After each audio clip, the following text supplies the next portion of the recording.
Дорогие друзья, команда проекта «Доступный Казахстан» приветствует вас на нашем сайте. Приглашаю вас на экскурсию по сайту. Как можно найти сайт в сети интернет? В поисковой строке набираете название сайта на русском языке «Доступный Казахстан» или на английском языке dostcast.kz. Выбираете нужную строку, и вы на сайте «Доступный Казахстан». Когда вы попадаете на сайт, система предлагает выбрать категорию маломобильных групп населения. Это сделано потому, что для каждой категории маломобильных групп населения нужна разная информация.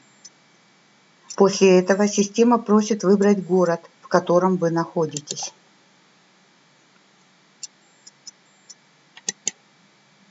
Сейчас я выбрала Павлодар, но могу выбрать и другой город, если мне это будет интересно. В левом верхнем углу экрана мы видим город, который выбрали. Одновременно на карте высвечивается информация об общественных объектах этого города. На карте показаны только те общественные объекты, на которых волонтеры провели мониторинг и занесли результаты этого мониторинга на карту.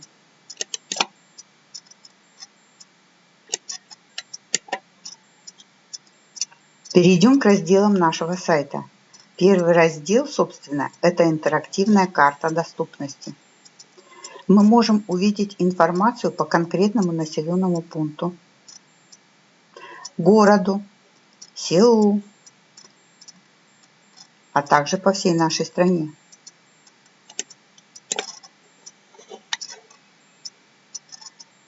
Следующий раздел «Помощь». В разделе будет собрана информация, помогающая вам ориентироваться на сайте.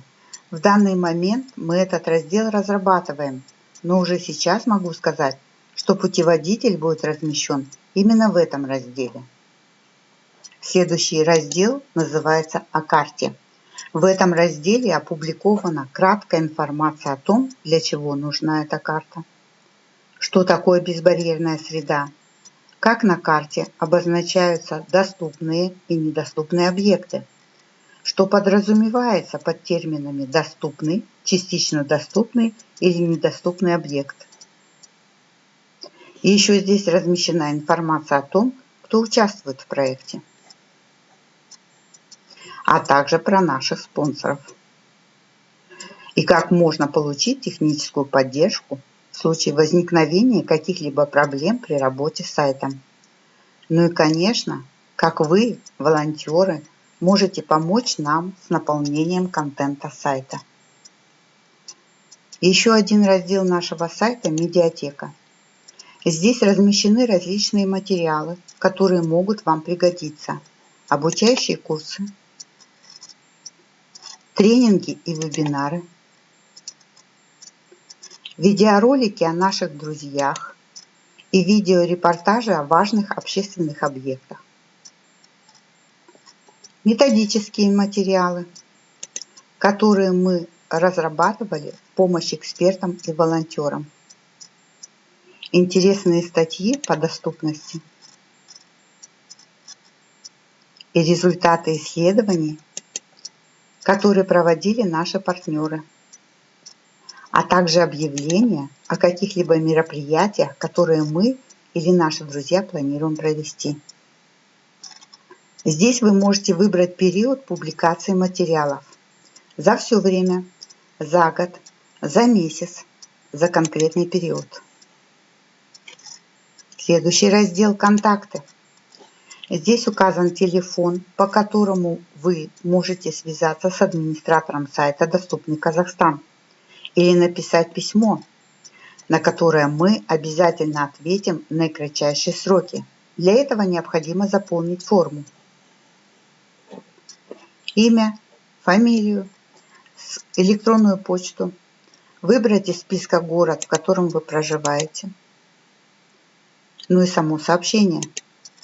Не забудьте сообщение отправить. Переходим по строке меню вправо. Мы можем переключить экран на версию для слабовидящих людей. Для удобства можно выбрать размер шрифта и цветовую схему. В этой версии представлены все функции и возможности сайта. Следующая возможность – это переключение нужного нам языка.